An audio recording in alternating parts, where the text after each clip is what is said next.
Yeah. Hi, this is Heidi Burgess, and I am with Beyond Intractability and working on the second phase of the Civil Rights Mediation Oral History Project with Bill Froelich and Gran Loom. And I'm talking today with Ron Wakabayashi, who is a former CRS regional director of the Western region for the United States. And we talked for a couple of hours back in November, I believe. And this is the second meeting that we're having to talk further about his work at CRS. And right before I started recording, Ron started to tell me a little bit about what he's doing now, and that sounded interesting to me. So let's talk about that, and then we'll go back to what I was planning on talking about. All right. I think the current activity is striking to me because it feels almost cosmic, because it ties together so many different things that I've sort of run into post-retirement. But anyway, there's a situation in Torrance, California. Torrance is the fourth largest city in Los Angeles County. And the LA Times ran an extensive article about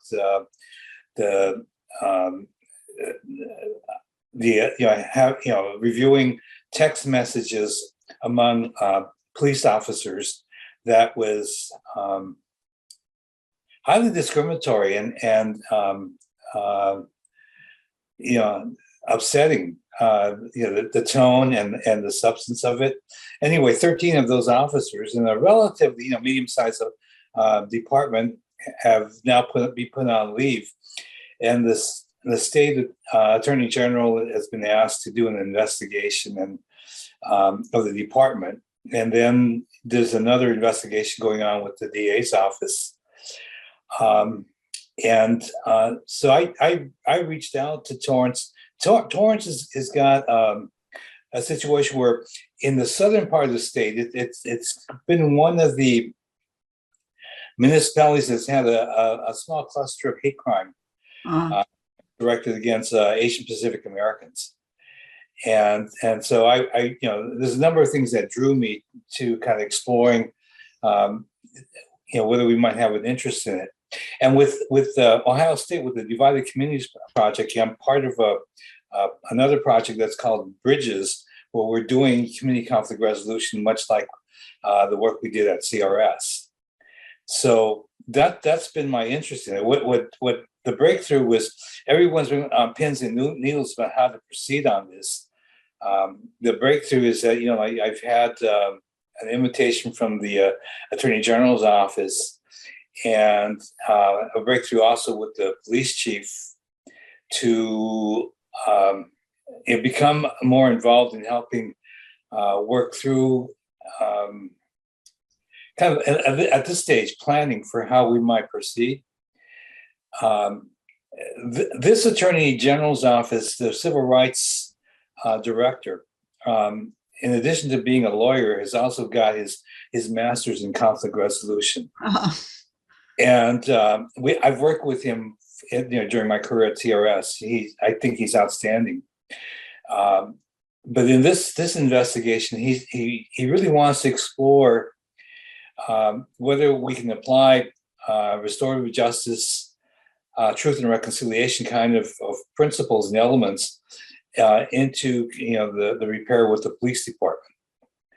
And so that it has a number of things that have an interest for me. In the short term, what I've begun talking to the law enforcement agency about is that the investigation, or whatever we label that report, will take an extensive period of time. In between, a community upset remains. And I think there are things that we can do that do two things. One is to signal to the community that there's a seriousness in addressing some of the issues that the department's facing. And secondly, that can be a precursor to how truth and reconciliation efforts or models might be applied. And what I mean by that is like, I want to explore with them, like doing some things to do some cross training through some tabletop exercises that involve both community and prosecutors and law enforcement. So, that the cross training helps bridge toward, a collaborative relationship, in particular working on hate and responding to hate crimes. Because explain to me what you mean by cross training. Well, frequently when there's a hate crime that takes place, people who are charged with like investigation and prosecution, where the kind of the strict language of the statute is important, because they need to have that as a basis of prosecution. That use of the word hate crime is different than the use of the word hate crime by communities. Communities use the phrase hate crime to mean, a bias incident that they find upsetting. Right. The legal standards, like where there's nexus or anything is not, like not on their checklist. Right. And so when law enforcement looks at it and it doesn't meet the standard for prosecution, and if someone is not sensitive to the distinction in language and says to the community, "Oh, that's not a hate crime," that just upsets the community, and the issue becomes a police-community relation problem rather than a hate crime problem, and that starts dominating. So, the tabletop exercise that we're working on is really designed to kind of, supply injects like you do on a tabletop. Like for example, the beginning of it is that there's evidence that a grocer who's killed has had hate mail. He comes from a group that's been under public controversy, in recent times. He has a small business. There's no money taken from the cash register, and that's the initial inject. So like then we go around with the U.S. attorney, with the DA's office, with law enforcement, with community advocates, and say, well, what's your reaction at this point? And we want to pull out those distinctions in their interests, and to help them understand those differences are not necessarily antagonistic. They're just differences in terms of what people's interests are. And so let me make sure I'm understanding here. You're doing this as an exercise, not as a real intervention for a real case. Is that correct or not? Correct. This is a hypothetical because it's it's a tabletop. Okay. And I want to use that approach largely because it takes some of the emotion out of it. Right. And people then, in the process, like people, ideally people are understanding the difference in roles and responsibilities, and, including, how they can step on each other's responses. Because the community is responding from like the concern about anxiety and so on. And they, frequently, like what's wanted is a hug, wanted is a reassurance. There'll be talk about prosecutions and wanting someone incarcerated and all that, but it's the underlying thing is their own concerns, because hate crimes have a low frequency of prosecution and apprehension. But the nature of the nature of it, what it is like it's a crime that occurs and an individual is involved, but the victim is an entire community. And the disconnect, I think, is that the statutory part of it addresses what one individual may have done as a crime, and really does not address, like the victim community. Right. And because there is that structural disconnect, I think you can help repair that. But anyway, that kind of cross-training concept is really something that we start there, and I think I want to try and move into truth and reconciliation kind of principles as well.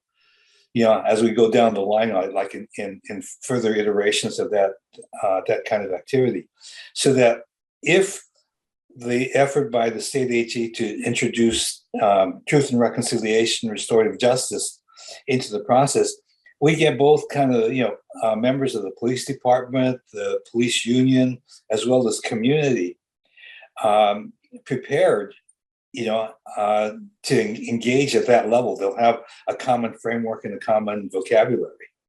So are you thinking in terms of a TRC just for this event or broader than that? I think what the AG's office is talking about is applying TRC principles. And it may not be a TRC in a formal sense of it, a call to TRC, but something like their community advisory board that's created can really operate that way. And there's some design functions, when you create any kind of bodies like that, where there's design flaws that I think we can help them avoid. Okay, so that's good. But what I was trying to figure out was whether this is going to be, I should have used different terminology, a restorative justice for this particular incident, or whether it's going to be looking at hate crime type incidents more broadly over time and over space. Yeah, I think it's talking more generally. It's more general. We're using, like a tabletop like a simulation event to give it some specifics so people can talk about it. But the idea of it is that, in the first session, it's like to kind of build a foundation that people understand the different roles and appreciate how those can face. And if we get to a second session, that session we focus on how can we collaborate in different ways? Even among prosecutors, like the idea of vertical prosecution, that's happening right now with the January 6th event. I think, which statutes, are the best to be applied there.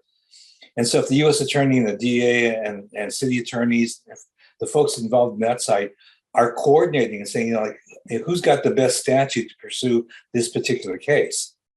Because they do vary, because federal nexus is just really challenging, to get to a case. I mean, the federal prosecutions are rare.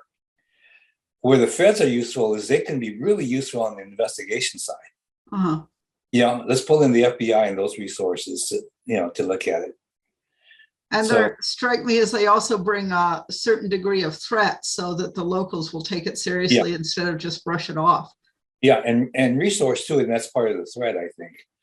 So, it helps kind of bridge, some of within some of the advocacy community, there's kind of a knee-jerk police are bad. Yeah. In this current environment. Well, they are and they aren't. I think that from the interest of us as mediators, it's like saying what's your interest and what's kind of what are the facts that you can walk away with? Are they all bad? If it is, I mean, that says don't talk to them. If they can't be salvaged. If in fact, there's roles that can be useful to our community or your community, it's to take advantage of that. There is victim assistance kind of things around that were where there's this physical damage. There's funding around to help repair that. And then some cases, this isn't Torrance, but some other cases I've been working on locally, which have involved religious institutions. There is direct funding to build security, to do repair and those kinds of things, provide training that comes from the federal level. Mm-hmm. Okay. And there's also private sources, the Jewish community in particular has had a long history of this kind of exposure. And I know that at least locally in the work I've done, they've been very helpful with the Muslim community when they've been targeted to share their resources and expertise and so on. And the same thing is happening with these more recent events. There have been a couple of Buddhist temples that have been targets. Huh. I had two questions I was curious about as you were talking. One is thinking back to the interviews that we did them in 1999, so they were over 20 years ago. I don't remember people talking about doing anything that sounded, they certainly weren't using the term restorative justice or TRC. They might have sort of been doing it, but they weren't using those words. Do you see this as something that was going on with CRS when you were there, or is this something new that's developed for you and others after CRS? I think the nature of like what CRS is involved with, where a community is upset, if we just use lay terms, the idea is like, what can be done, by communities and the people there, agencies and so on, to fix this. That's restorative justice. Right. How do you fix this? And were people not asking that back in the late 1900s, early 2000s? I think there's a tendency in the beginning, like even now, if we have a major incident, like a police shooting or whatever, I think what you'll notice is that the first voices out are talking about arrest somebody, fire somebody. Right. They're very positional. And it's understandable. It's human. It's kind of human behavior. The people who are reacting are hurt. They're angry, and it's lashing out. And it really takes some processing to people's like, okay, like I understand the feelings to that, but in the longer term, what do we want for tomorrow? And you ask that question, they want it fixed. Right. They don't want it to happen again. That starts we didn't use the language of restorative justice in TRC. I agree. It wasn't there, but I think that the basic design of it is in that same direction. And that's why when the words start being used, it kind of went, a light bulb goes on. That's what we've been doing. Right. Right.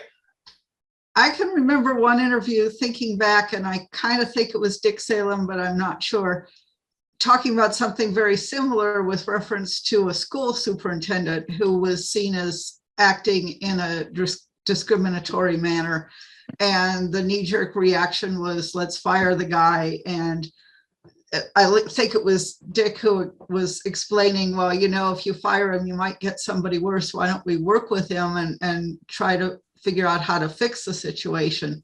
So it really sounds sort of the same. It's just not the words that were being used the same way.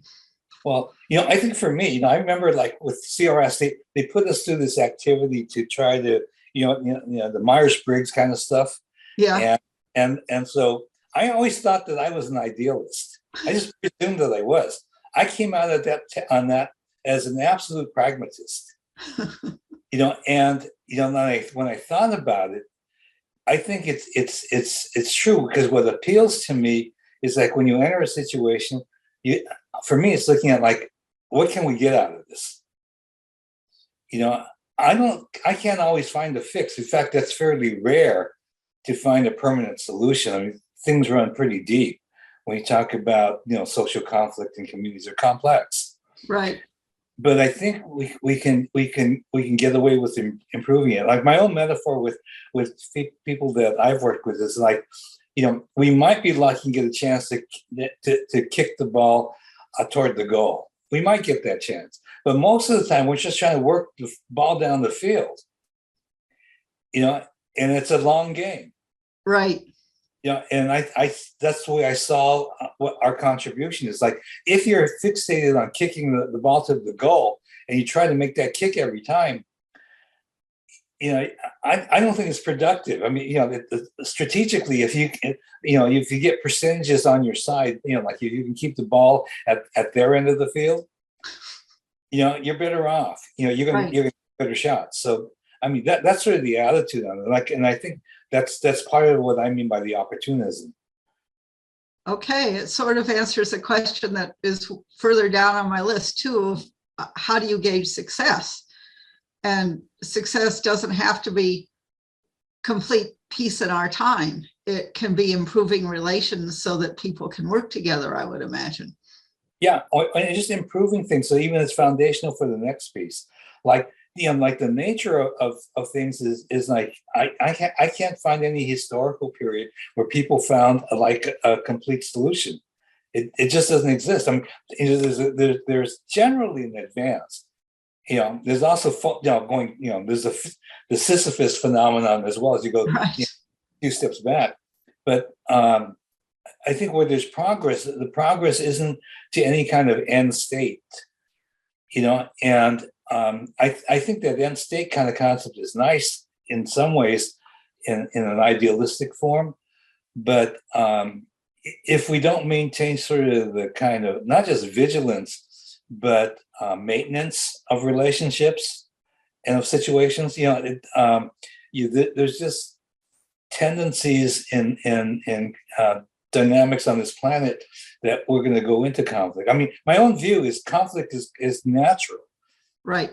I think we talked about this before. Like my idea is like if you didn't have pain, like you would leave your hand on the stove and you'd lose your whole hand.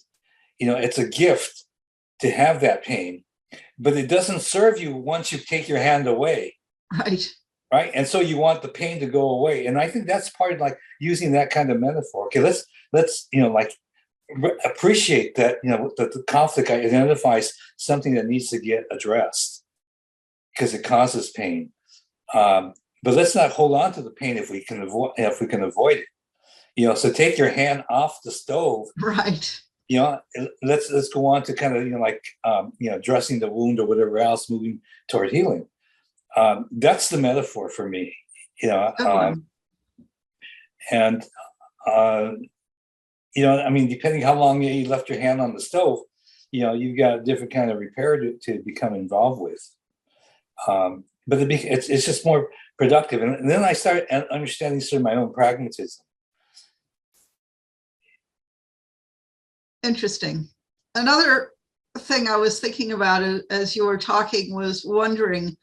You made some comment about nowadays people are really wanting to fire somebody or arrest somebody or get a quick fix on an immediate situation.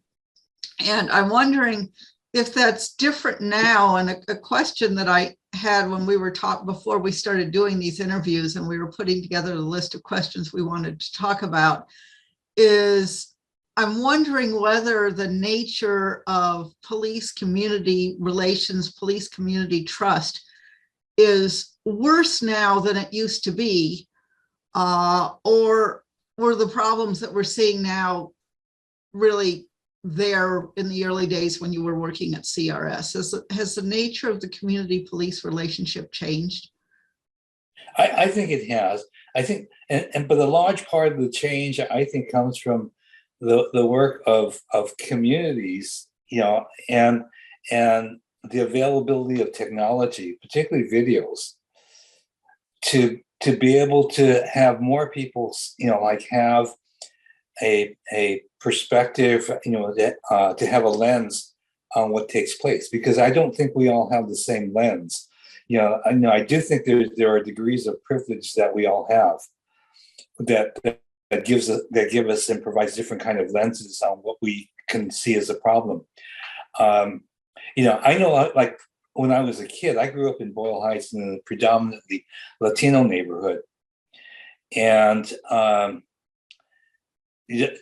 so I was kind of this odd kid. I drove my father crazy because I'm a student body officer, honor roll, and all that, but I'm out every night with the guys, and the neighborhood has a reputation and all that, so he finds that a bit disconcerting. But and we did get picked up by the sheriff's office, and my experience there was the sheriff would drive us toward juvenile hall, and when we got across the certain bridge, they would push me out of the cruiser, and literally say things like, "You come from a good family, kid. Just go home and don't hang around with these guys."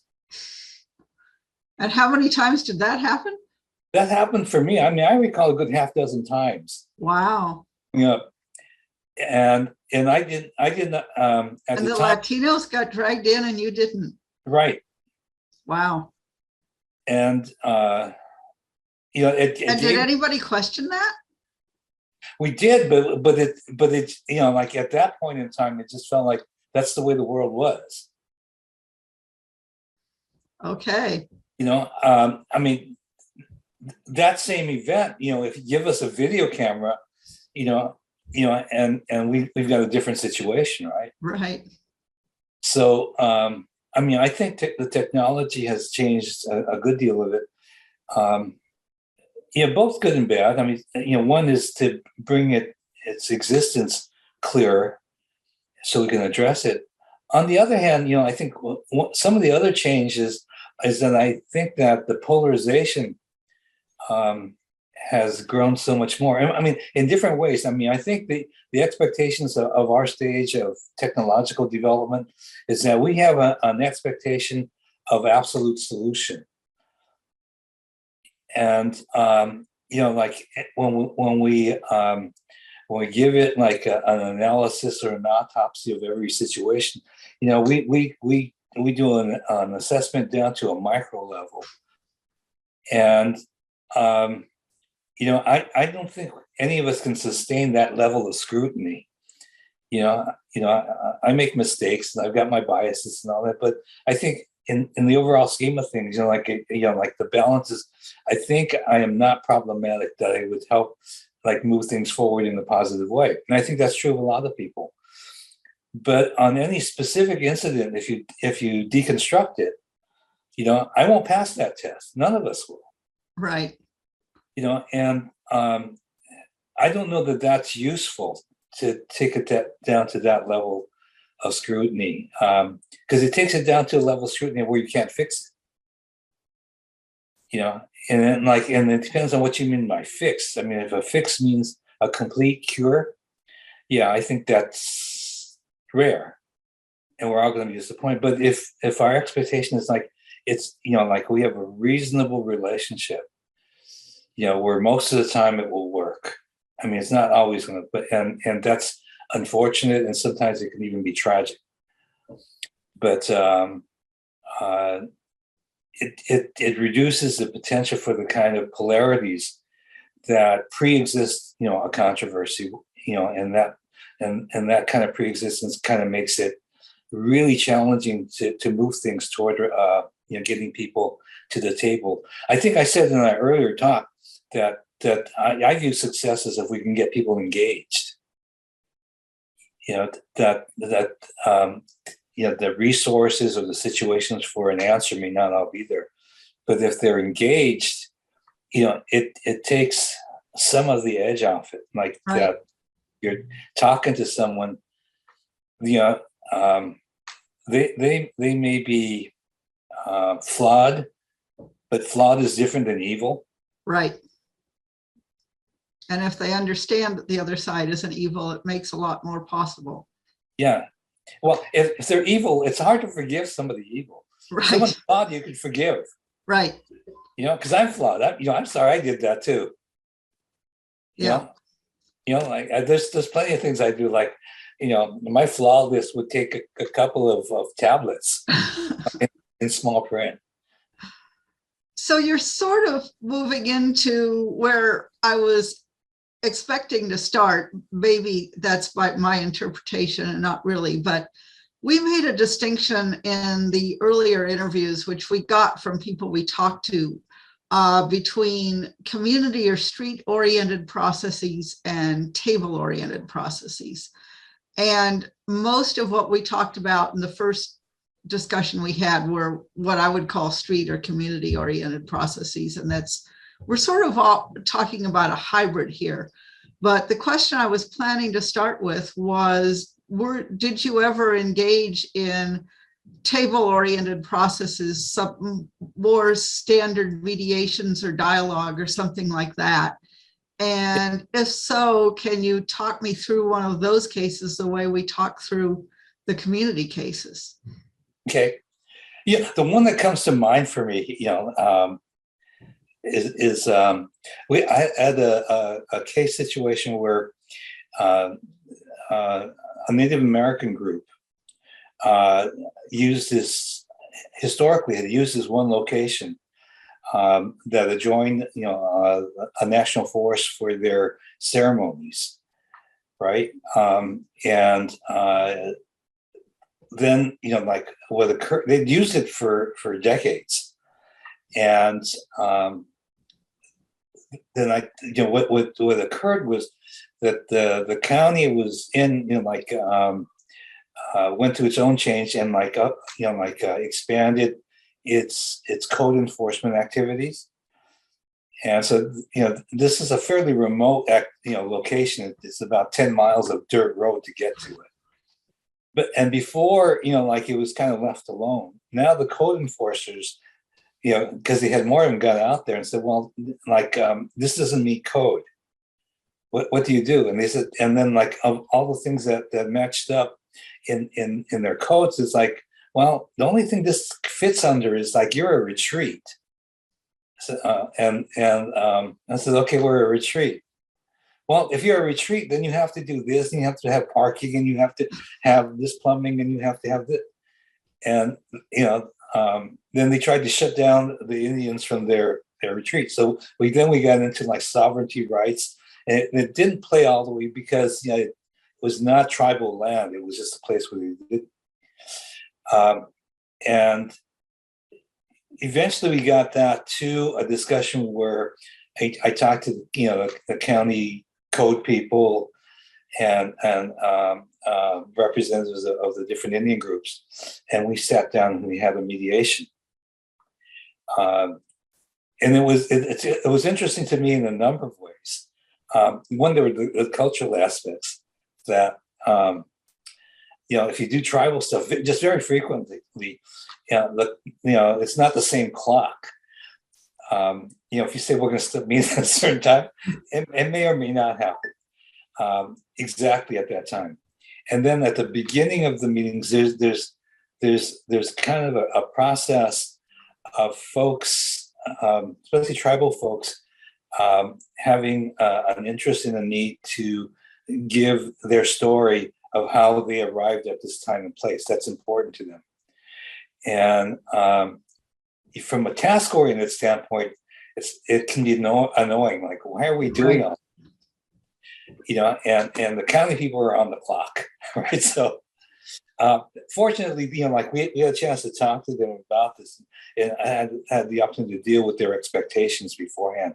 Say, hey, we're going to do introductions, but I don't know what is going to happen for sure, but this frequently kind of happens. And the director was really very generous. He says, we want to work through this thing. So I had a very positive environment overall. These were not necessarily adversarial in a very rigid kind of way. They had differences. And then the mediation proceeded, and we were. Let me stop you before we go into the mediation process. Yeah. Was there any issue over who was going to be at the table? Well, we processed that beforehand, okay. And I think that's an important element of it. So, because this was not a tribe, it was I think we would use the word coalition. It's people from different tribes who they were what they shared in common was that they were from the same clan. They were all Bear, and that they wanted to do ceremony. So and so they identified their spokespeople, who they wanted to have. And so each tribe had their own spokesperson? Well, no, they just sorted among them because they all knew each other. They did the ceremony together, even though they were from different tribes. They identified their own leadership. The half dozen folks that they said they would be comfortable having at the table. And how many people from each side did you have at the table? Well, we had actually 6 from each side, technically, but we had other people that we called observers. So the county had their department head, they had kind of the manager of their division and the supervisor. And I asked them if they couldn't have some of the code enforcement people, the actual line workers. And that kind of filled it out. And everyone agreed that they did not feel the need to have the mediation strictly private. Like it was open to any people who may be interested in attending and just viewing it. They couldn't speak, and we had ground rules and all that, but it's a fairly open process. Was it open to the press?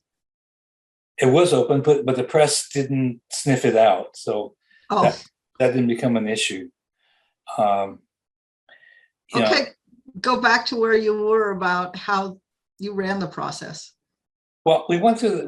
Actually, the process went. We kind of went through the stages of like, what are the issues that, and we let the county identify what the code said, and what and then the Indians had an opportunity kind of to state their things, like and the responses were like they were mixed. I mean, that we can do that, It's just, that would be very expensive.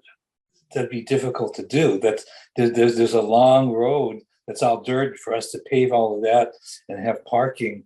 And ceremonies only happen, they don't happen every day, and the sweat lodges, like the fire concerns, some of that we can deal with and we'll work with. So it's going back and forth. But then it looked like it was really overall heading toward the stalemate, just because there was like so much minutia, in the code and things that had to be addressed, because there's a whole long list of things that the code enforcement folks said, like, we're not in compliance. And it was just an interesting breakthrough to sit there and so I said, can I ask one question of the line folks, the code enforcement folks? It says, like, you've listened to this conversation for a while, so you guys are probably the most familiar with this code stuff and its application. If you were the Indians, what would you do? Can you give us some idea of that? And one guy said, I'd haul a trailer up there, make it a residence, and then it's no longer a retreat. And then we don't have the county didn't have an interest in it then. And then I turned to the department head. I said, "Does that resonate with you? I mean, is that?" He goes, "Yeah, that's true." And I looked at the Eagle Hawk. I said, "Hey, Turtle Hawk." I said, "Like, what do you think?" Because I can get a trailer. So this isn't establishing a residence on Forest Service land? Isn't that going to run into other hiccups? No, it was adjoining forest land. Okay. It's private property, but and then what we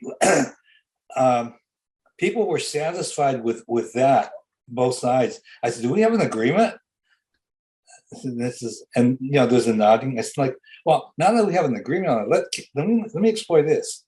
Like, in order to get this done, the county still has an interest in just kind of public safety. That's why the codes are there.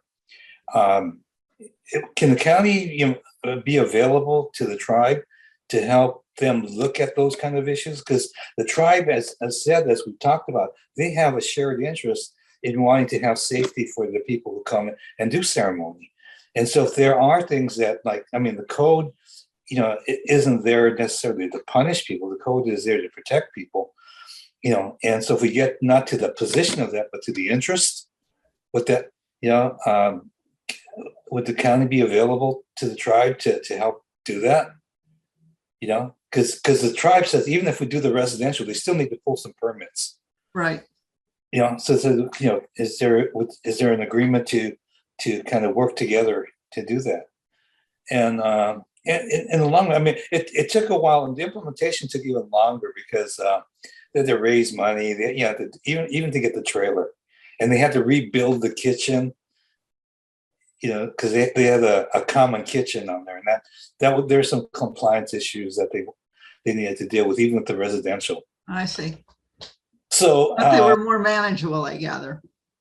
yeah, because like if you make it the commercial kitchen rather than the residential kitchen, I mean the standards are, then you get the health department involved and food safety training, and there can be a lot that the Yeah. bureaucracy throw at you. Well, that's really interesting and creative. How would you say the relation? Do you know anything now, or at some point past, did the relations between the parties stay on a positive level? It has, like, in fact, like I mentioned when Turtlehawk was kind of the sort of the key individual on the American Indian side. When he passed away, I went to his passing ceremony up at that site, but a lot of the county people were there. And you could see that, like, when they came, they embraced. Wow. And how long after the mediation was this? That was about 5 years afterwards. Wow. Yeah. That was in some ways an easier one, because, like, there are probably a few individuals that were really wanted to enforce the code. Letter of that was more of a personality thing. I think most of the folks were had an interest, like, I wish it didn't happen and this wasn't on our plate. Because but there were other learnings that came out of that process, because, like, the time spent with them when I met with a lot of the young people, and I asked them what this place meant for them, and he says like if you're an Indian, and people know that when you're in school, they make these whooping sounds and dance around you, and it makes you cry.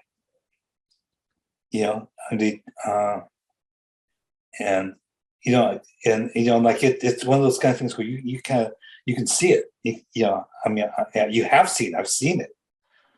My thinking is, wow, that wouldn't fly in these days, but maybe I'm wrong about that. How long ago was this? No, it still goes on. Wow. It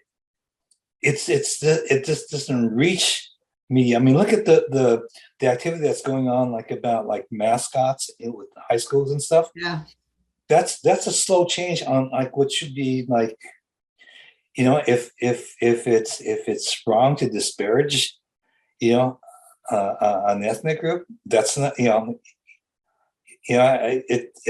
been a lot of resistance to it. I mean, there's places where the change has been real fast, but there's places where there's real resistance, where people don't understand what's the big deal, and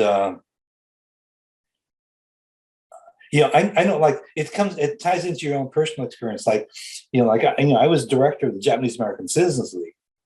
And so one of the things that was kind of always on my plate was, like, if some public official said Jap, my job was go out there and shake my finger at them, right?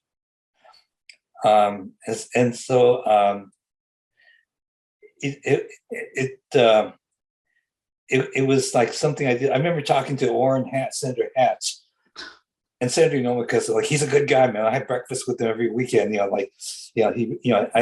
doesn't understand, but he's it's not the kind of animus, and I talked to him and all that, and we worked it out. But they're among, like, sort of my constituency that they would send letters like, we should go after other kind of things, like, and they brought up literally cheese nips and coffee nips, and I said, no, I'm not doing that. Why is nip a derogatory term for Japanese? Japan, another word for Japan is nippon. Oh, right. So okay. It was like, those dirty nips. Okay, never put that together.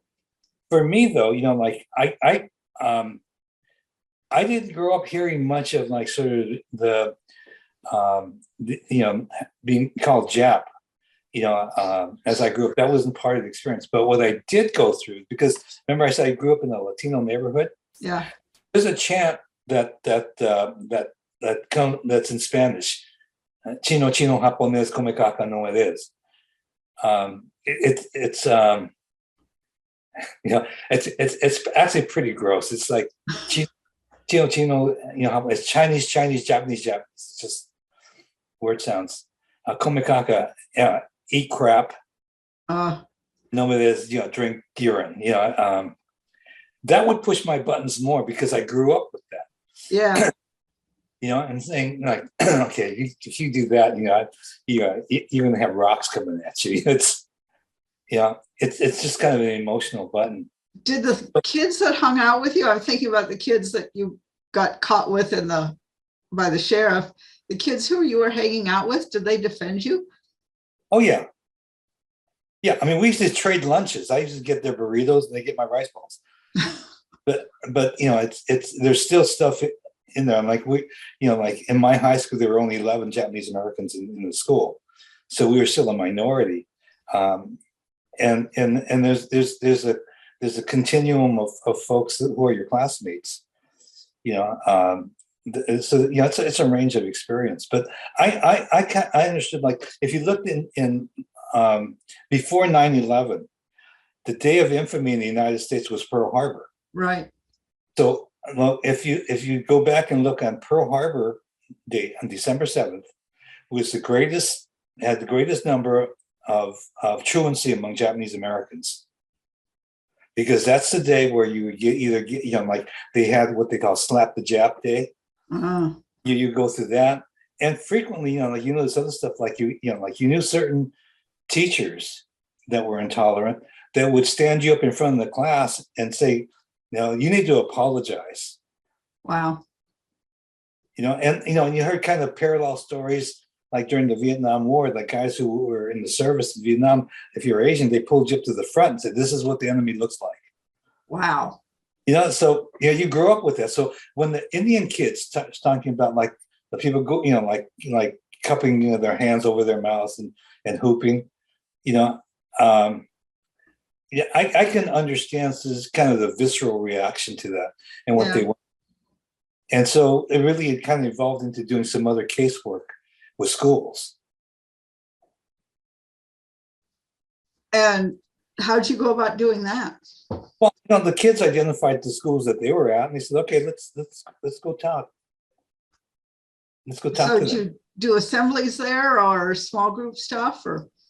Like CRS does a program that they call Spirit, and it's really just kind of a processing format to organize an ongoing, focus on addressing, like, problems in that environment. So the design is like there's a 2-day process or a 2-stage process where at first, the kids are divided along identity groups. So it'd be Black, Asian, so on. And in those groups, you try to extract, you facilitate a conversation on what are the issues that this group sees. And then we take all of those, and we put them onto like one major list. The second day, the groups are mixed and saying, okay, and they're given the list, the entire list of the things that came out from the different groups on the first day, and saying, of these things, which are the ones do you think are the most pressing, the most problematic? And just the beginning of developing a plan. And the day, is the design is that it intends to end with kids who are the most interested and volunteer to serve on a spirit council, to go on ongoing work with the school administration to address those things. Now, frequently, they're not even identity-based things, like it's student parking or it's food in the cafeteria. But it begins a process where the school is engaged with the students. But it sets a platform for that discussion about, like, how in the case that we're talking about, how the Indian kids are feeling, And that's in there, but a number of other things get addressed. In some ways, I talked about the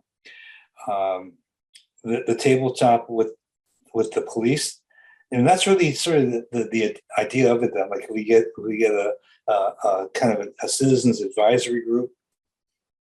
Out of that, they become like kind of a spirit council. They their literacy is elevated about what truth and reconciliation kind of things might be about. They would have kind of the benefit and exposure, ideally, of having officers speak to them about like what they go through, as well as community groups, what they go through. So you're getting a lot of truth and reconciliation model applied in it. But as they understand the process more, they can apply it. That's sort of the concept of it. Makes sense.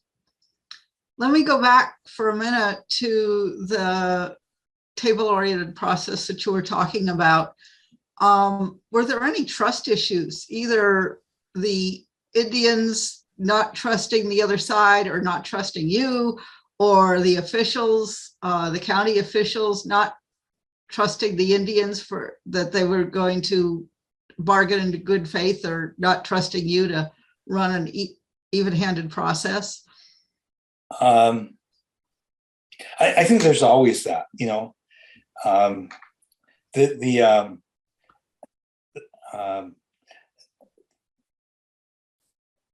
there clearly was one code enforcement officer that was, like evil incarnate to the Indians. She was the one that made the reports, and she felt very defensive and all that.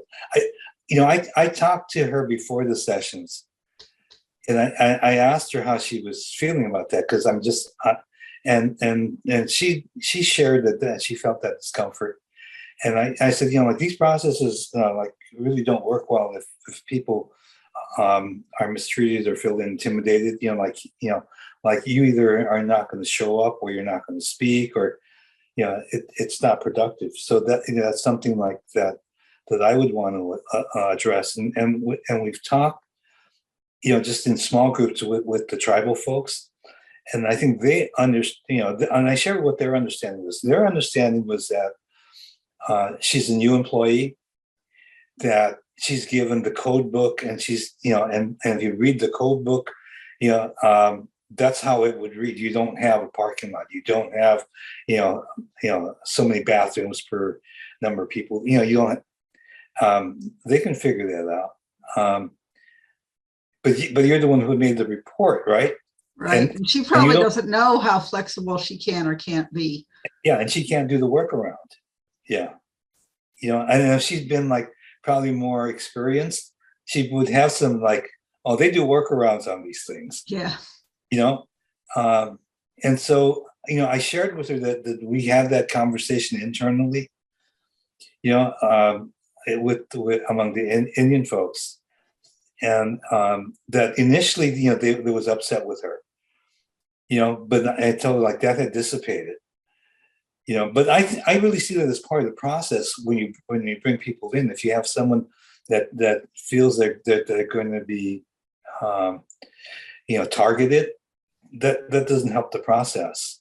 And if they are going to be targeted, it's they have a choice not to be there. That's I don't want to subject someone to it. Like it's some, there are times where the community is so angry, that's going to be a distraction to have someone that they feel angry about. Other mediation, this predates CRS, but like during the civil unrest in '92, we brought back together Korean and African American folks, and the two communities are structurally very different. The Koreans are immigrant.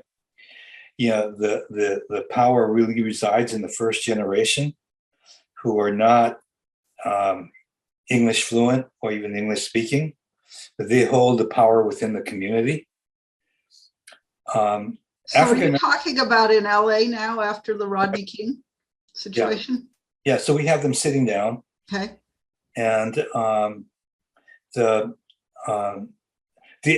African American folks, like are much more seasoned and organized. And they have organizations that are dedicated to do this kind of engagement, and advocacy.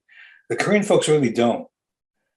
That's not like typically within immigrant communities. You have the first generation developing, having communities that organizations that they bring from their country of origin. If you look at Mexican communities, the first generation, they have state-based organizations like Michoacan groups, and they buy fire engines for their local hometown and stuff like that. Japanese were organized around prefectural associations. Chinese around, family name. In some cases around the Tong associations, but they bring institutions from old country.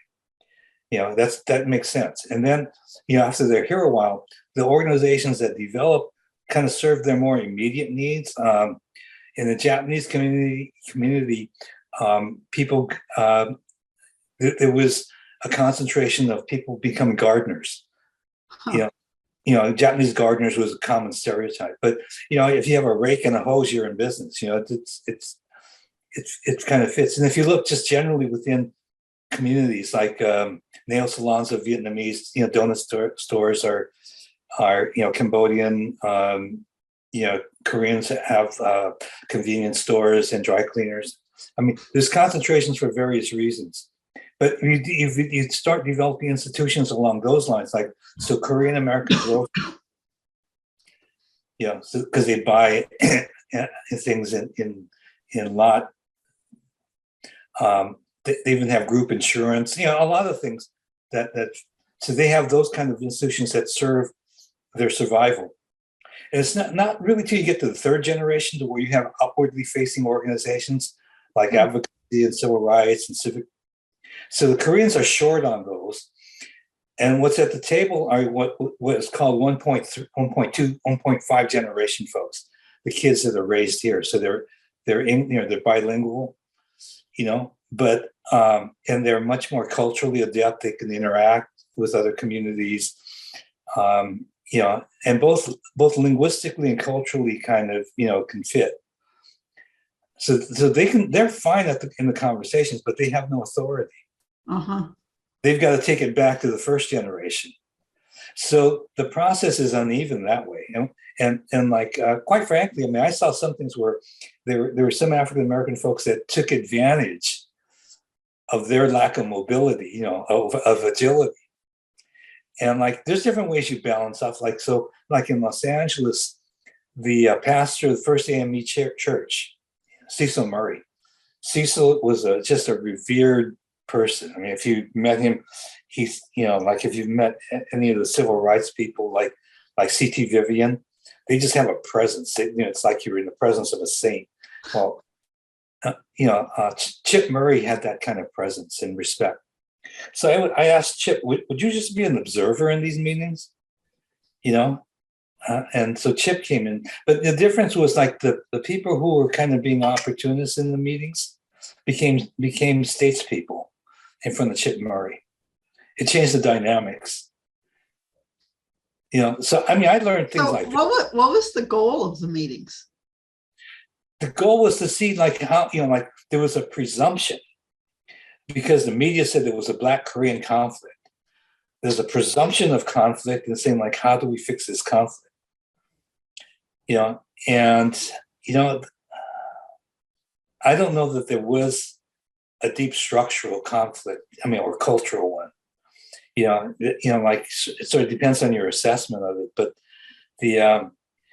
there were 700 Korean-owned stores in South Central Los Angeles during that time period. Overwhelmingly, this Korean community that migrated during that time were a small business, and they were all over the place. It's really a small number that was in South Central.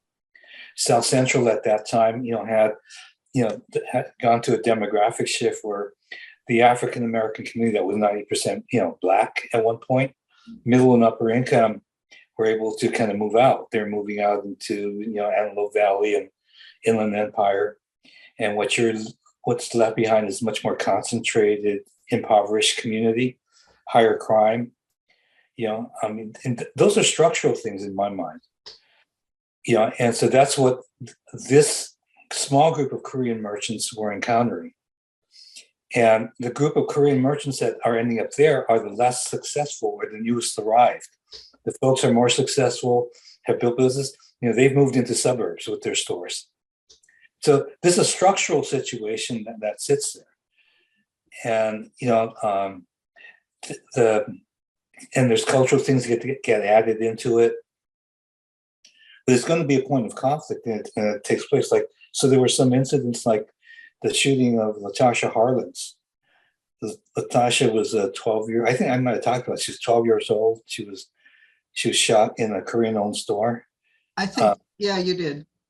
And, and you could see the structural nature of that, if you looked, the coverage of the dynamics between the Black newspaper, the Sentinel, and the Korea Times, you weren't reading about the same situation or same planet even.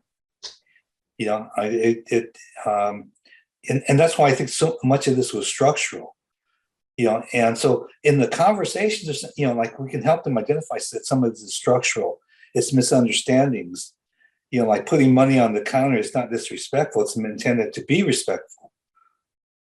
So one of the goals, it sounds like, was just getting the two groups to understand each other and to understand the cultural differences, so there wasn't as much distrust. Yeah, that's the idealistic part. There's other, like if we get down into the community, there's extortion going on. You got guys running into the Korean stores, say like, look, man, you'll be okay. Just pay the tax. That's it's. Were you able to stop that? To some extent, I knew some of the people who were doing the things, right? And so, we were able to do that, but that's a different level of that. That's not so much conflict resolution. That's something else. But those dynamics are going to be there. I think when you're looking at conflict, there's like what we attribute to race conflict often doesn't have that kind of underpinning interest. It's often economic. It's often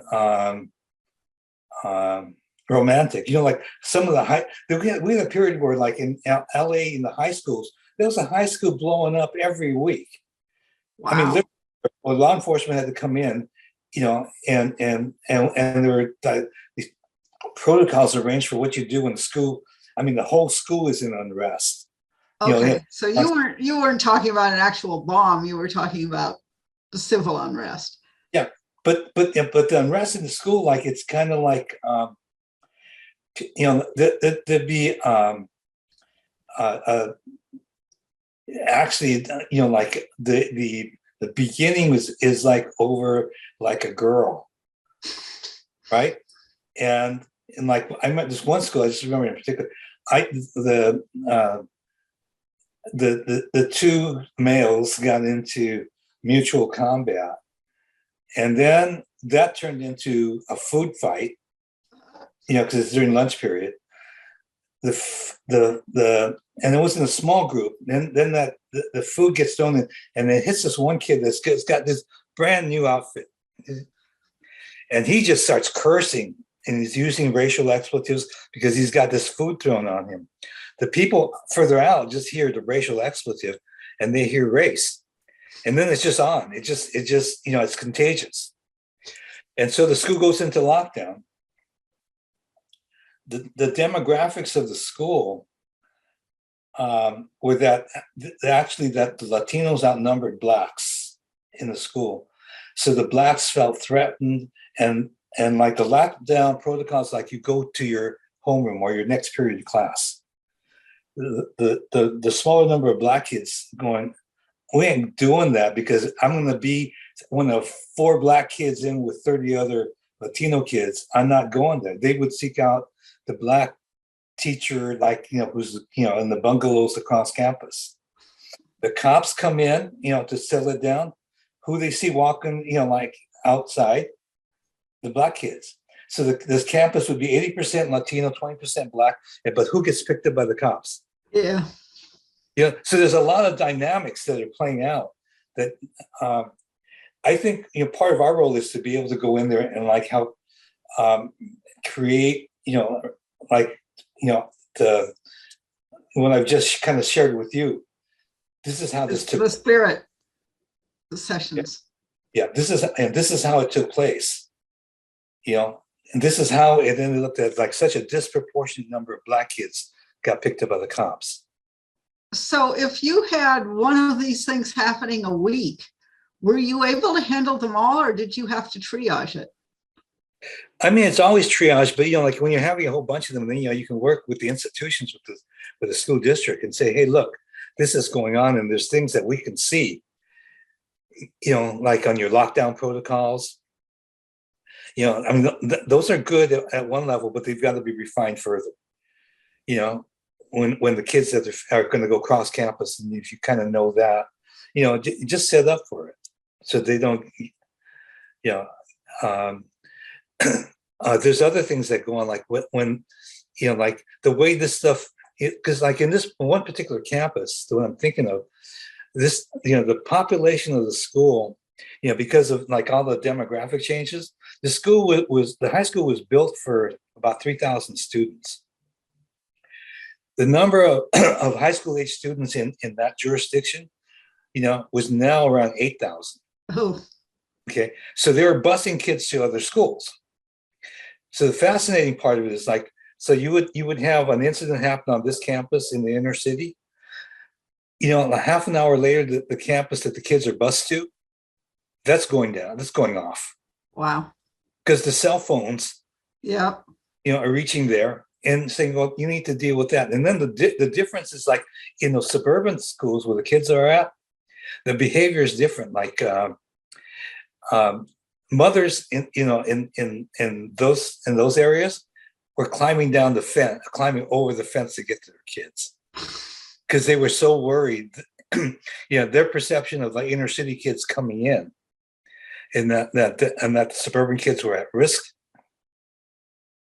was really a driver. Like it's literally people who we would never expect to climb a chain link fence. Now I'm thinking mothers are going to do any good here.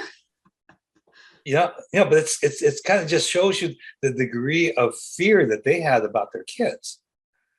Because in any other normal circumstances, you could not get those ladies to climb a fence. Yeah. So even protocols like to work out with the schools, like, how do you call out parents? Like, how do you have them, reunite with the kids? There's a lot of planning that you didn't have to do before. So you help facilitate that. And I'm wondering, again, I'm thinking now back then,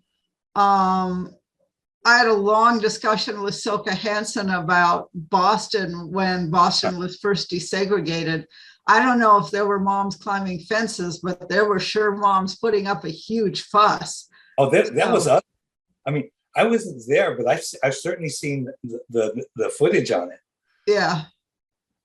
So it seems like that kind of problem's been around for a long time. Sure. But then again, when you were talking about the cell phones, I was going back. I can remember food fights in my high school cafeteria. I don't remember them ever escalating into racial situations, but it's probably because I went to a 99.5% white high school. So, you were the poor one or two minorities couldn't possibly do anything because, they just hid in the corner, but they were so minimal that it never amounted to anything. But there weren't cell phones to spread ideas around. So that's another way that technology is making things all the more difficult.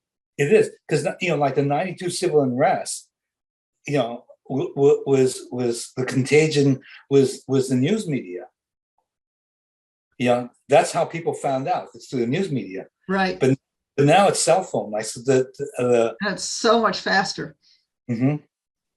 And that's why, like, in terms of like, doing assessment, I was just talking to an IT guy who's just contracted during the December holidays for different reasons, but he was contracted by the Department of Justice to be able to, identify the location of on any of the assigned cell phones for any DOJ staff member. And their initial interest was like the fire in Colorado. I'm very aware. It was started a half mile from my house. Yeah, well, they wanted to find a way to get a hold, and check on their, on DOJ people. That's where it's. But the other part of this was like, that technology. When I talked to them, like, because I know, like, when we have like a police shooting or maybe a critical incident, like my folks, who I work with, we would be on social media in a hurry, and on different social media to see, what the chatter is in different places. So we would look at, like Parler. And there's a thing like called WeChat, right? And there's another one called We. So you're monitoring all of those. Yeah. So the Chinese use We. Parler is used by a different population. You're looking at all of them, and getting a quick snapshot on like what kind of what kind of agitation, what kind of numbers are playing out. And you can even get some idea of geography. Like the guy I was talking about, is like they really have the technology to hone this down to a very narrow area. If something's going on. So but they would never release that information to the government. There's too many privacy protections and all that. Do the cops have additional abilities that are like that too, though? Yeah, they do, and that's kind of. But the cops really don't use it. The cops tend to use, like on a critical incident, they tend to view a crowd as a crowd as a crowd. Okay. Rather than to deconstruct, like these are the different elements, of this crowd, and and to be more surgical about how you do crowd management. So this again brings me back to a comparison between now and then. We talked in our earlier interviews about rumor control and rumor control teams. Strikes me that as difficult as it was back then to control rumors, it's got to be an order of magnitude more difficult, perhaps even impossible now with social media. Is there anything to do if you've got a false rumor going around, say about police violence that wasn't nearly as bad as it's being made out to be? Is there any way to turn that around? No, I think there are things that you can do with that, very much so. But it takes an enlightenment on top of like managers. Like the current CRS couldn't do this. The current management. I mean, the current management of CRS does not have field experience. And so there's stuff that, unless you have the experience, there's stuff you can't see yet because you haven't been on the ground. There's not the lens to do it. So when you say the current management, are you talking about the main director in Washington, or are you talking about regional directors too? Yeah, Jerry Radcliffe is a very nice woman, and she's worked very hard, to do things, but she doesn't have field experience. Yeah. And she knows it as well, but it's kind of like, you don't know what you don't know. Right. But and it's also difficult because she's there and she doesn't know who she can trust. So she's kind of closed in. I mean, there's a lot of different dynamics, but I don't want to get into current CRS so much, but just generally that that the technology or the ability to read this, takes some enlightenment. Like my folks in Region 9. In order like to get into Parler, or Reddit, or some, or the forehand, those the ones that are used by folks that are more aggressive. You can't just kind of log into that like Facebook and read it. You've got to have a relationship developed and make entry beforehand. And I know that there are folks in CRS, ones that understand this stuff, they've pre-positioned themselves. Ah, So and among ourselves, we know who can and who does read, and make that, and it makes a difference. We can there's a few people in CRS who can reach the groups that are normally not reachable. Like if we talk about anarchists or alt-right folks, generally those are anti-government. They're not talking to us. There's some of our folks that a few of our folks that can make it. The other thing, though, is like you can set up other kinds of apparatus. Like one of the things that we pioneered was the idea of creating a community command center. okay. And so like that started out, the first time was like because like I had another tribal case, and the sheriff had killed several Indian law enforcement people on contesting who had jurisdiction, and it got so heated, like there were people killed. And so there's this real animosity between the local sheriff and the tribe. So much so that like even for other things, like if there was a fire, and this was in a more rural area, and we said, if there was a command post, the sheriff was not going to let the Indians in their command post. Well, and so I'm like, well, it's kind of cutting off your nose to spite your face. The Indians kind of know the terrain better. They're a lot of the firefighters come from their ranks. We should work on fixing this somehow, right? And informally, there's an agreement, but no one wanted to budge. What we did set up is like like these are essentially like outdoor command posts. So they're like large tents. right. We put them side by side. It says, all right, this side of the table is you can't come in here. This is the Indian command post. So that it started that way. Other events, I would create a community command post where CRS would control the command post, because we don't have to get fussy about having only sworn people in there. And we tell the cops, come. Gang members, come. Ministers, come.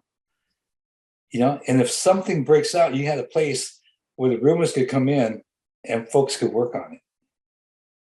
And then you had people who were tech savvy who could get accurate information back on all of those networks.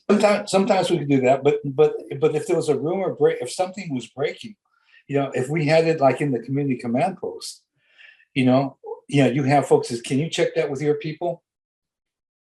Can you check that with the Crenshaw Mafia if that's what's going on? If that's what they're understanding or not. So then you find out it's not what's going on, then what? Well, we're all in the same room. They can go back to, the cops are there. They can go back through their system, and the ministers can go through theirs. I mean, like there's these other networks, but that's an alternative creation. Right. Okay. Let me look at my list here a little bit and see what we've covered and what we haven't.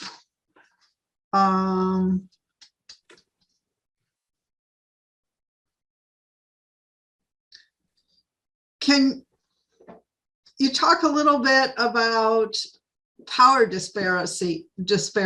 I'm thinking particularly in terms of that's what? That's hard. Yeah. That's hard. What do you do about it?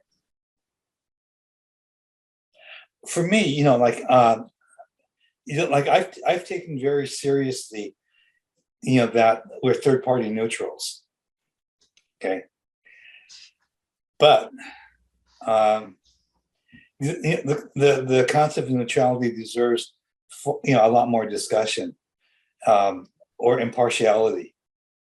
When there's a huge power imbalance. On one hand, well, I agree that I should not be an advocate, because I won't be effective to mediate a thing if I'm an advocate. I got to go do that. So the impartiality is important. But I think there are opportunities to address the power imbalance. When I gave the example of pulling Chip Murray into a meeting, I didn't add power to one side or the other. But sometimes there's a presence of, it's kind of like if you brought my mother into the room, I would behave differently if you were, it's in a sense recognizing like how can we get people on their best behavior, and get the better angels in them to kind of show up. The other thing is like, I think you can be impartial, but ask them questions about their own comfort levels. Okay, this is a mediation. Ideally, in a mediation, and like it ought to be between equal parties, but equal doesn't exist in the world. I mean, there's always some inequity. Some is smarter, talks faster, talks louder, is bigger. There's a lot. You can't get two absolutely equal things. So when we talk about setting up like a mediation where we're going to sit down and talk, think about what is going to make you the most comfortable for this. And they could say no to it, but you can propose whatever. And like it's like if you're representing an interest for your community of interest, it seems to me you have a responsibility to do the best job you can. And if there's something that's offsetting, or off-putting to you, and to see if there are ways that it works better for you. I'm not telling you what to do. It's just saying that if there are those things, just to give it a thought. I think you can address the issue of power by putting it back in their hands. Okay. Do you feel okay with this? Was this more likely a discussion that you'd have with the low power side or the high power side? With the lower power side more frequently, but even with the side that has more power, it's frequently a conversation like this, like, hey, look, like you've got more juice than these folks. So I think you can blow this off for a while, but it's going to come back.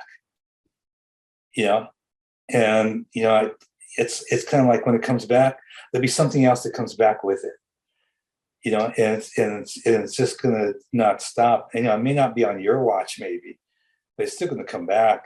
You might want to think about like like if you're going to kick it down the road, to kick it further down the road. And even like the reality is like, we can get to like a resolution. You can even force it, because there's stuff that you guys, I've seen like people do on the side where there's threats, or I said like, that stuff can go on, and there's not much I can do about it, but what, it doesn't hold. The different, you shouldn't even go into this if we're going to be like that. This is not like all that enforceable anyway. What makes it enforceable is like if people, sit there and say, this is what I'm willing to do, and we get that like honestly, that's our best shot. Because if we're not going to have that, we're going to trick them or force them, they're just going to be mad and come back. And then when they come back, they're not going to come to the table, man. It's just going to be dirty. You can pick where you want to do that, but I think, especially usually the people with whole power are people who belong to agencies and institutions. Right. But only people from agencies and institutions have more restrictions. Like there are things, if they catch you doing it, you're going to get beat up. Right. It's just it's just trying to get like if this is real, we got a better chance. And if you don't want to do it, no one's going to, you can't be forced to go to the table on this. Did you ever have a hard time getting people to come to the table? Oh yeah, I walked into one where this was the Bureau of Indian Affairs asked me like, would I come and do this mediation? And I knew the superintendent, and we did some, and I said, "Oh, sure, I'll help out." I went there. I walked in. The two sides came in, and they both came to the table, sat down, and turned their backs on each other. And I went, "What is this?" So you really had to go back to ground rules right at the beginning. People really want to be here. I think it's one of those where I didn't set it up. Right, you get called in and said, would you take this one? I mean, I had one where another Indian case where the U.S. attorney said, would I go there to be a resource person? You know, and I said, okay, I can do that. I can leave half a day early and go to the res. And as I was driving in, I get a call from the U.S. attorney. So like, hey, do you need cover going in?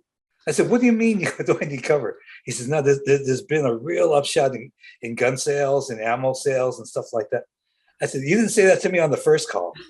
I said, no, I think I'm okay. I've been here before. But then when we got into the meeting, like I set myself on the perimeter on the outside by the wall because I was there under the understanding that I'm going to be a resource person.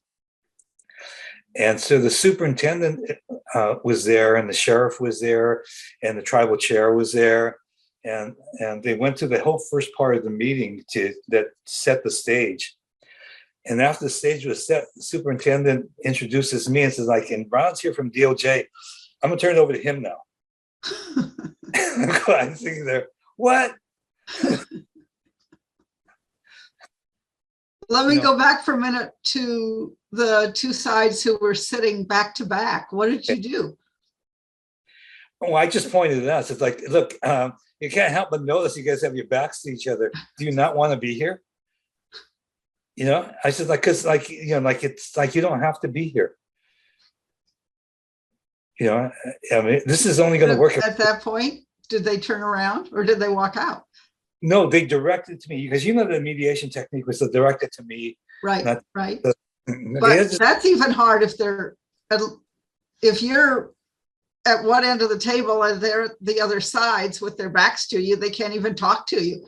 Well, when I opened it up, they moved enough to be parallel. They still would not deal with each other. But I got it directed to me, and so shuttle diplomacy, but in the same room. Yeah. I mean, I think like in all our careers, you end up with situations like that are surprises. Yeah. And that one, that was not, it did not, I didn't have any sense of success in like kind of 4 convenings with them. We got to move a little further. We got to ground rules, but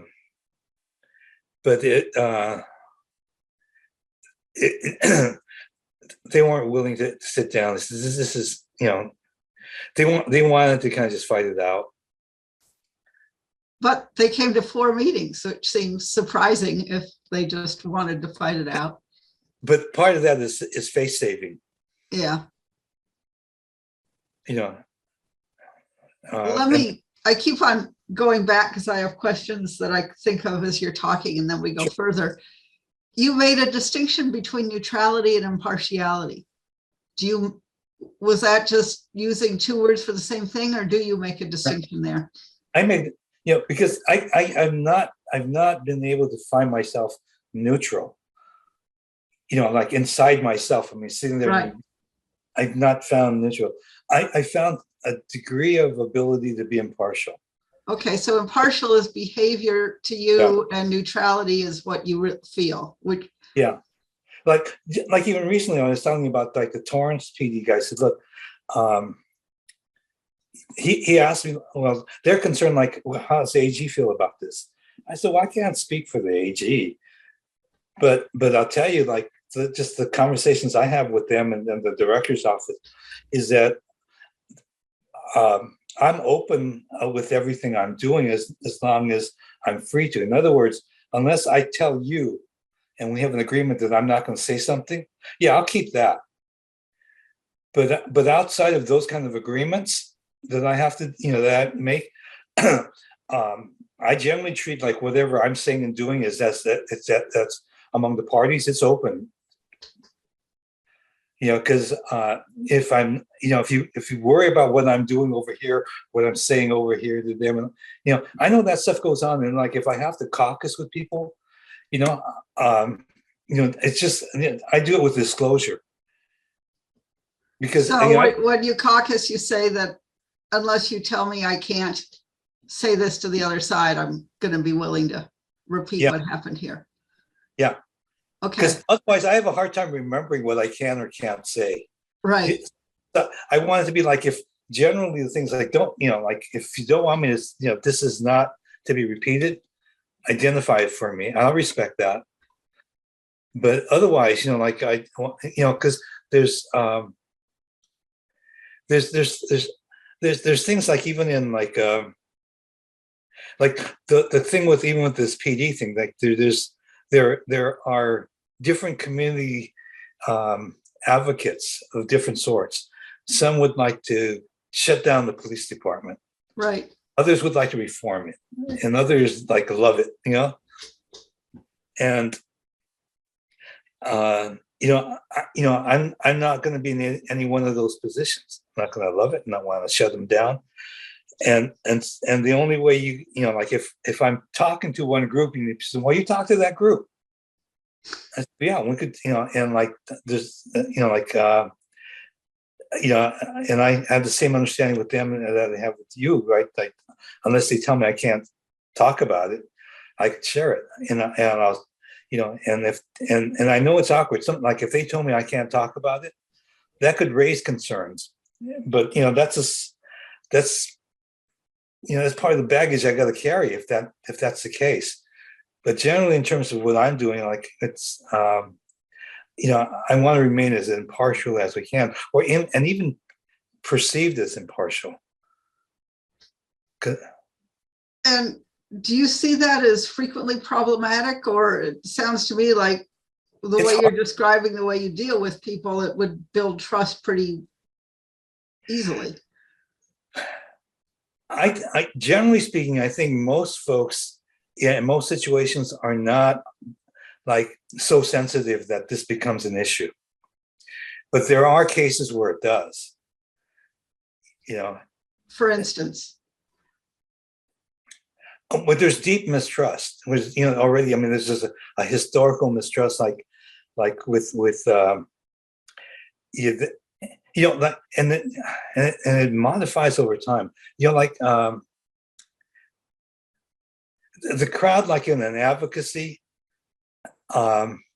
there's different crowds that react that are out there, but you may be dealing with the one crowd segment that is really very unforgiving, and like if it's a police thing, the police are evil. There's nothing that you can redeem about them. I mean, I usually deal with that directly. So like, look at I kind of understand you guys that there's nothing redeemable about the cops. So like, you're not going to want to sit down with them, I don't think, unless to yell at them, right? I'm not into that. The yelling thing you can do on your own. My job is like, if we want to sit down and see if we can work on something, that's the work I do. I can't help it with your yelling. I don't have amplifiers and megaphones. So you don't try to bring them around and get them to the table and to listen and stop yelling. You just tell them, never mind, we'll go it without you. Yeah, just and like a lot of times, like they don't recognize it, but you can hear it. They're being positional. Yeah. And then you go back to like sort of interest, like why, and saying like, what would you do? If you were me, what would you do with that? I mean, it sounds to me like that you either won't or can't talk to them, and so that's wasting your time, my time, their time. I mean, I'd like to see it fixed, but there's just not a pathway in the conversation. So that really brings me to another question that I was curious about. One of the reasons I was really interested in doing these interviews this round is, it seems to me, in terms of police community relations, there are many more people here who are not here being where I live, but in the United States now, who are framing police as evil. And we had all the shut down the police, defund the police movements that didn't happen until George Floyd was killed. So do you just write those folks off and say that they've got to do their thing and get it out of their system? Or do you somehow try to work with them? I try to process it, because like the phrase defund the police means different things to different people. Right. So if you go into like, okay, what does that mean to you to defund it? Because my understanding of it from different folks is for some, it means like fix. Right. Some people means defund, like change in function. Like there's some of that, like if we got code enforcement, like traffic tickets moved out of the police department, and just pick it up on cameras and he sends you a letter. I mean, I can see that approach saying, okay, like so many things go sideways on a traffic stop. Like if we didn't have traffic stops, I mean, it just doesn't seem worth the traffic stop to all the risks that come with it. Both for the cop and for the citizen. I mean, like, we have the technology, like if you run a red light, they can send you a letter. Or even if it just that it's code enforcement, not law enforcement. I mean, so you just kind of process through, like, what do you mean by defund? Because there are people who say, like, we want no police. Right. And I said, well, but there's other people that do, man, because there's people that do bad things to them. Right? It's just like, I don't know if you get consensus on that. Have you checked that out? I mean, there's people who have that position, but to get consensus on it seems like that's a stretch. What's your, you really think you got that, or a pathway to that? And that's like, I can see that only in an ideal world, like that we're all kind of like know our own boundaries, and we're not, selfish, or then maybe we don't need police. Right. But I mean, just knowing myself, I think there's sometimes that need police just for me. I'm in a rush and I'm thoughtless. Yeah. And it's and I can understand my individual thing, like the shortest distance between 2 points is a straight line. So if I want to get to the hospital, straight line, man, 100 miles an hour. But if there's a school, or there's daycare center, or on my path, maybe I shouldn't be going 100 miles an hour. Yeah, right. And people generally agree with stuff like that, right?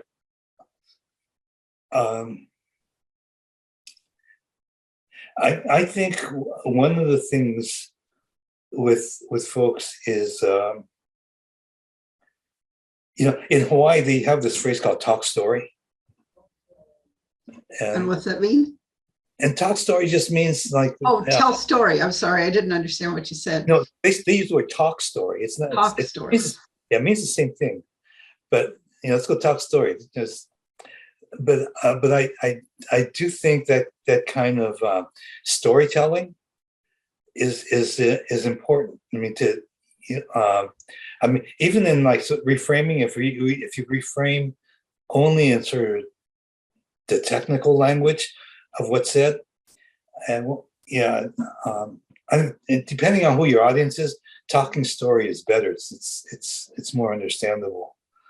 I mean, one of the things I wanted at CRS that I asked the administration to do is like, part of the training I'd like to have us do is like have training on interviewing and have training on storytelling. Because like even like old cases, like there's really a lot of stuff to be gleaned from like our work, and the takeaways. I mean, I'm really a fan of like our doing after action reports, but I mean real after action reports where we study and there's not a consequence of disclosing I messed up, I would do this differently. I mean that I would like real after action. And do you have those?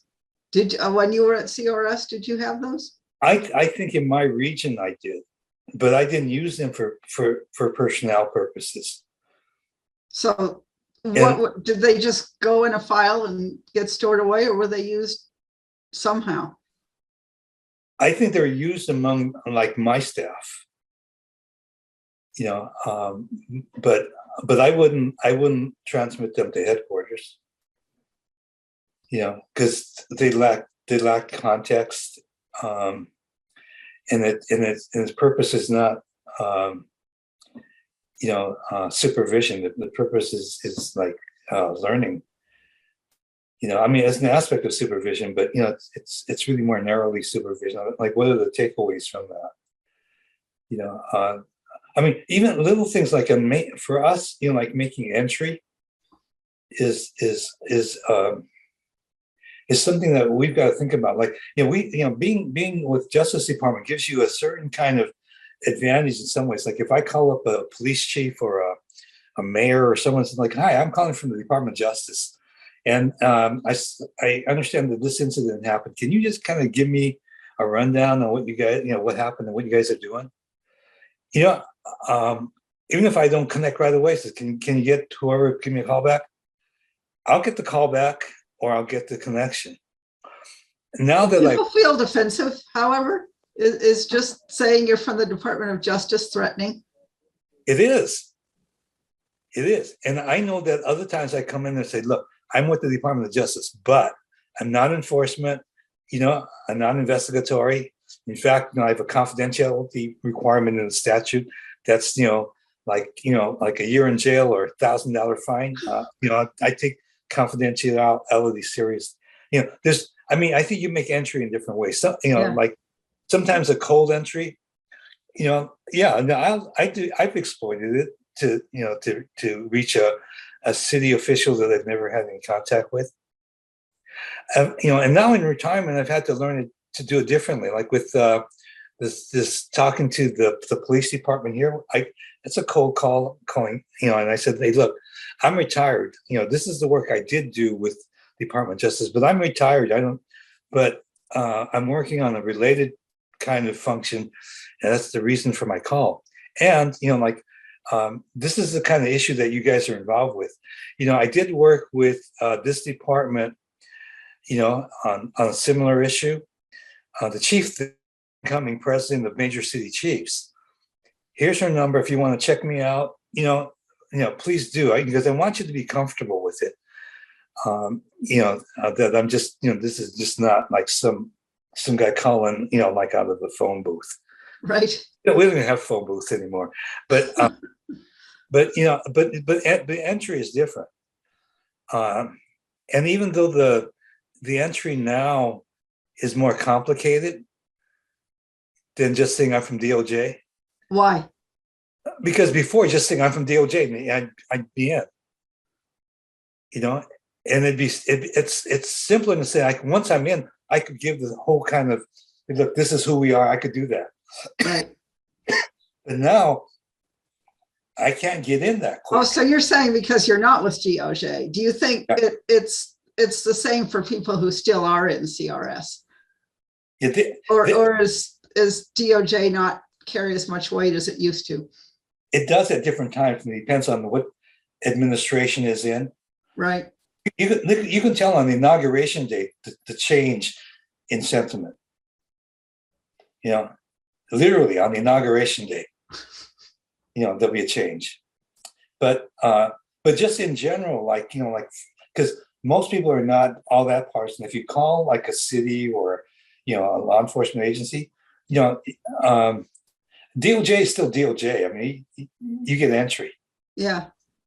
And in fact, some of our people get badge heavy.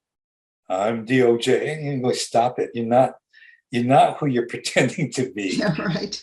That's not what we do. What we do is better.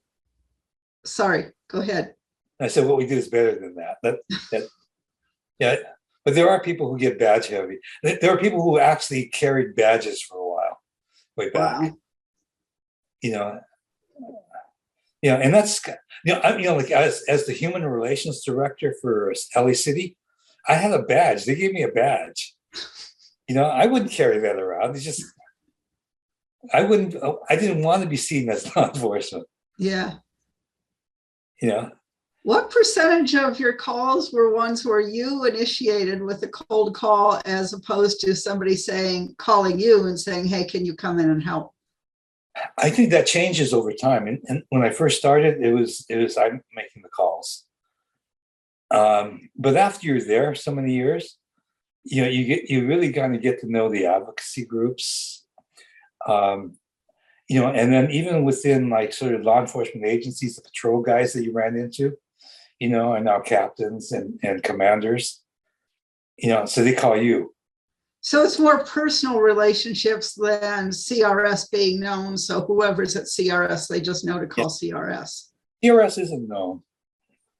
It's not like the FBI. Like, you're who? You're old community relations service. Okay, is that and they think you're a PR arm of the Attorney General's office. They media. CRS, and actually, we have windbreakers. There's windbreakers that have CRS on the back, and there's windbreakers that say Department of Justice on the back. And depending on how I'm assessing the environment I'm going into, I'll wear a different windbreaker. So windbreaker says anything or just a no, I have some blank ones too. Blank one. But no, one of the things that I'm a fan of is this thing I call identity management. And because you and us individually, we're the one constant in every transaction that we're in. And so if you can transfer that concept to the people that you're training, like you're the constant in every transaction, that's just it. You're you, and anything you interact with, you're the one that's always there. But with different others that you're encountering, they see different things because we have facets. You're a woman, you're a man, you're old, you're young, you're strong, you're handsome, you're pretty, you're ugly. You got all these different things. With you guys, you're blue. But blue is everything from pig to hero. And so when you're hero, and you can talk to them, they get their chest puffed up and they don't have problems making entry, going to an event or whatever. But if you're the pig, then so you can go through, like, we do manage our identity. You're conscious of what facets, because we're not any one of those things. We're all of those things.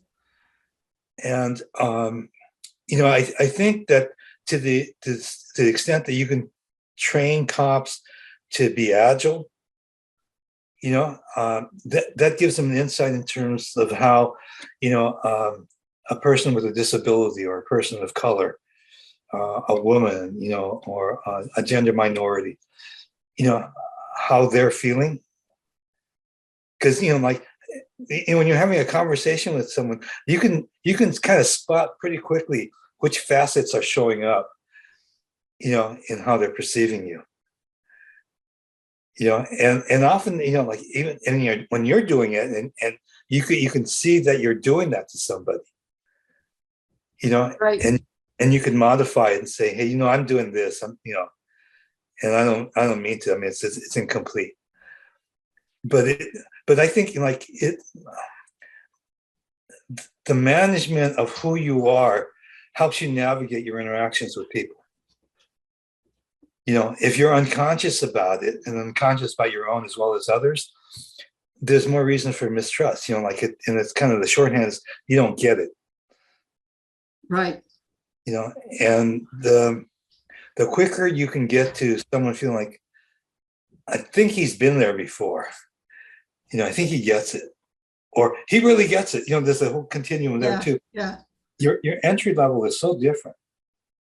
Like I could feel like I've been talking to the adjutant for this chief, for this department, and he was doing what he's supposed to do. He's protecting his chief. I don't know you. I don't know who you are. If I say something, I don't know who you're going to share that with and how that's going to affect.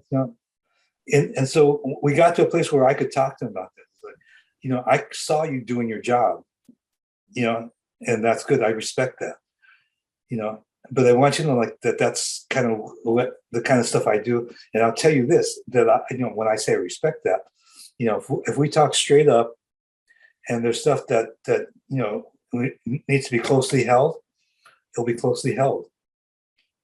And then like it's kind of like dating is like that too, right? You exchange your weirdness. Hey, I don't like spinach. I don't like broccoli. Okay, I could live with that. I'm homophobic. Well, that might be a little different.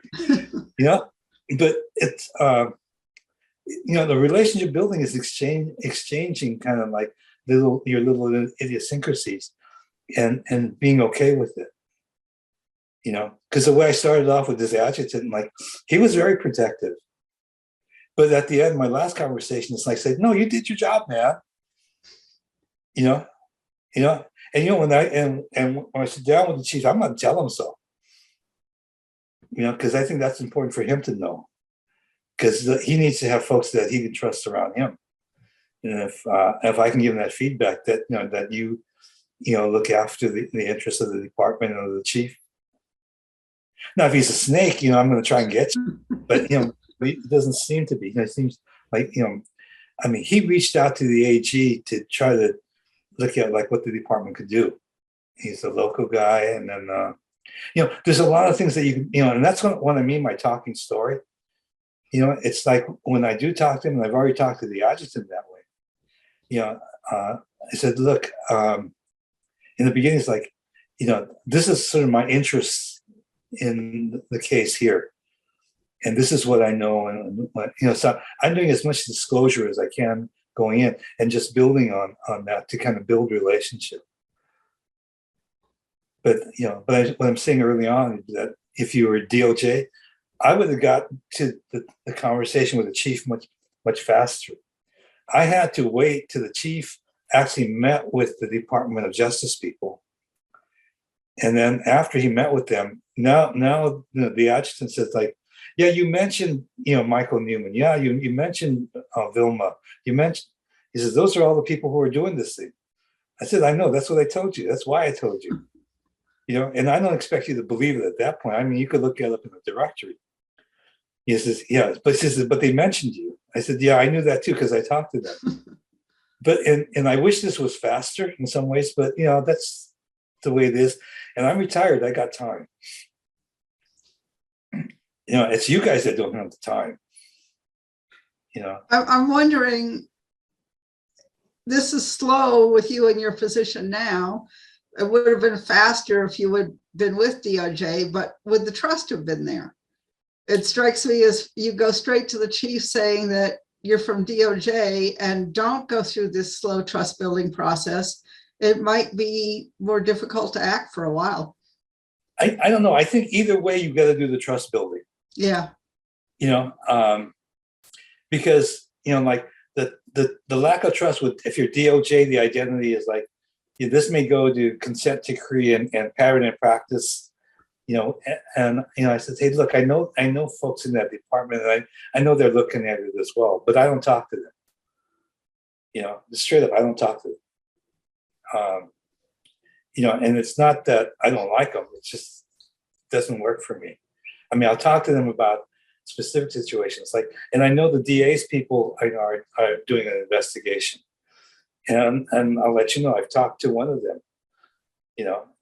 She was the supervising district attorney, in the courts here.